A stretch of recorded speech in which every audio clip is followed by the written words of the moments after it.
stepping up and stepping out. I always encourage my clients to create a little ritual for the moment before they present. If you're feeling nervous and are seated in the audience directly before speaking, opportunities for last-minute warm-ups are limited, so the main thing I encourage you to do is the shake it off exercise. Shake it off. I'm a relatively calm person, and every time I'm around someone who has a nervous tic, like jiggling their leg or tapping their finger on the table, it makes me feel uneasy. However, doing the shake it off exercise is one time that I try to mimic that behavior. In your seat, as you feel the wave of nerves surge through your body, get rid of it in the following way.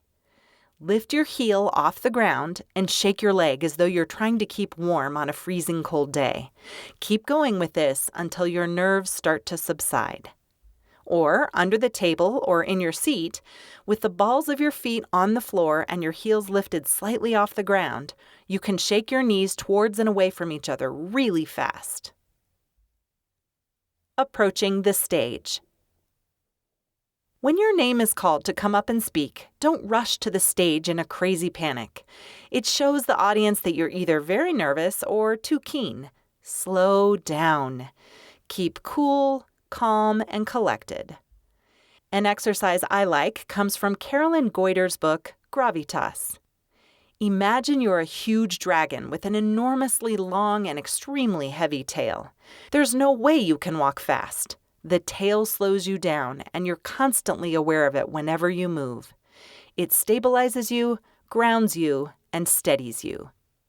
As you stand up to approach the stage, visualize this tail and send thoughts of appreciation towards it. Walk slowly and steadily to the stage. There's no hurry, and you can't rush. Your tail is taking care of that.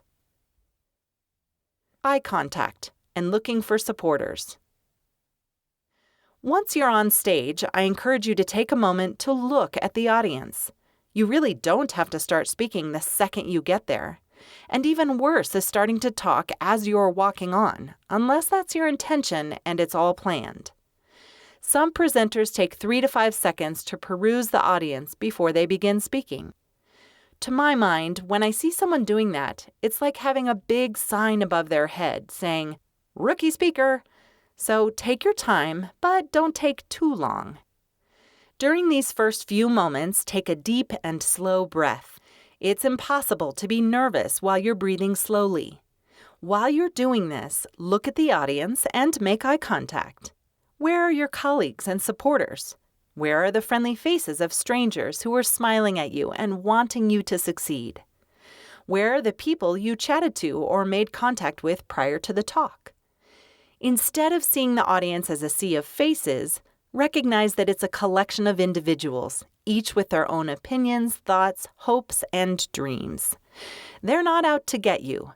They're giving you the precious gift of their time and attention, and your job is to serve them. You can even imagine that your dearest friends and family are there. Visualize them sitting proudly with smiles on their faces, waiting for you to speak. Smile back at them warmly, and begin. If you need to use notes. Have you ever seen a singer reading from a lyric sheet on stage? I try to avoid that where possible. Having to break off eye contact with the audience to look at what to sing next is a downer for me. I prefer to be connected to the viewers at all times, smiling, gesturing, and communicating. If I have to look down at lyrics, it breaks the flow. As a speaker, it's still preferable to speak without notes. However, it's also perfectly acceptable to use them. If you're at a lectern, you can even use a full transcript, especially for a long speech. If you do need to use brief notes and won't be at a lectern, write a few bullet points on several small 3x5-inch cards. Keep these in your hand. If there's a lectern you can rest them on, you can always pop back from time to time to remind yourself of what's next. Have several cards with large handwriting you can easily read. Don't ever take sheets of paper on stage unless you're at a lectern. It looks horribly unprofessional, and it's difficult to find your place again once you glance away from your notes.